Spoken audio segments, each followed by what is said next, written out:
پیغمبر اسلام محمد صلی اللہ علیہ وسلم نے جو دین دیا ہے وہ خدا کا دین ہے، لہٰذا اس وجہ سے یہ ایک نیچرل دین ہے۔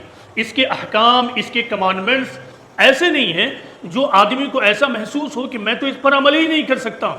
اگر کوئی حکم ایسا ہو جس پر ہر انسان عمل نہ کر سکے تو وہ فطری دین نہیں ہو سکتا ہے۔ پیغمبر اسلام نے ایک ایسا دین چھوڑا ہے جو انتہائی فطری دین ہے، جو انتہائی پریکٹیکل ہے، جو ہر ایک انسان کے لیے قابل عمل ہے۔ اور اس معاملے میں اسلام میں اتنا زیادہ احتیاط برتا گیا ہے، اتنا زیادہ احتیاط کہ اپنی جان کو بچانے کے لیے، اگر اپنی جان خطرے میں ہے تو اپنی جان کو بچانے کے لیے خلاف واقعہ بات کہہ دینا اور ناحق بات کہہ دینے کی بھی اجازت اسلام نے دی ہے کہ اصل چیز ہے اپنی جان بچاؤ اور اپنی تاریخ کو آگے بڑھاؤ۔ اس معاملے میں میں آپ کو مکی دور کا ایک واقعہ سناتا ہوں۔ یہ واقعہ عمار بن یاسر رضی اللہ عنہ کا ہے۔ یہ ایک غلام طبقے سے تعلق رکھتے تھے۔ آپ کا جو سردار اور آپ کا جو مالک تھا وہ دراصل مشرک تھا۔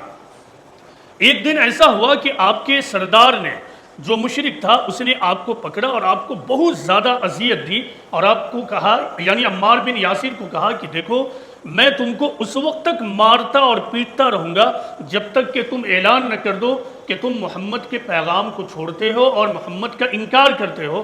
بہت زیادہ سختی، بہت زیادہ پٹائی، بالآخر عمار بن یاسر نے خلاف حق بات ایک کہہ دی، لیکن فوراً آپ یعنی عمار بن یاسر وہاں سے نکلتے ہیں اور نکل کر پیغمبر اسلام محمد صلی اللہ علیہ وسلم کے پاس آتے ہیں اور اپنے واقعے کو بتاتے ہیں۔ پیغمبر اسلام نے پوچھا کہ اے عمار یہ بتاؤ کہ تمہارے دل کا حال کیا ہے؟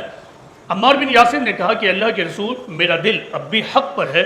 پیغمبر اسلام نے کہا کہ پھر کوئی حرج کی بات نہیں ہے، آئندہ بھی اگر تمہارے ساتھ ایسے ہی ہو، تمہیں کوئی مارے اور پیٹے اور زبردستی کچھ کہلوانا چاہے تو تم وہ کہہ کر اپنی جان بچا لینا اور آگے بڑھنا۔ یہ پیغمبر اسلام محمد صلی اللہ علیہ وسلم کی سنت، تعلیم اور طریقہ، یعنی جوش کے مقابلے میں ہوش کا طریقہ اختیار کرنا اور جو کچھ پاسبل ہے وہ طریقہ اختیار کرنا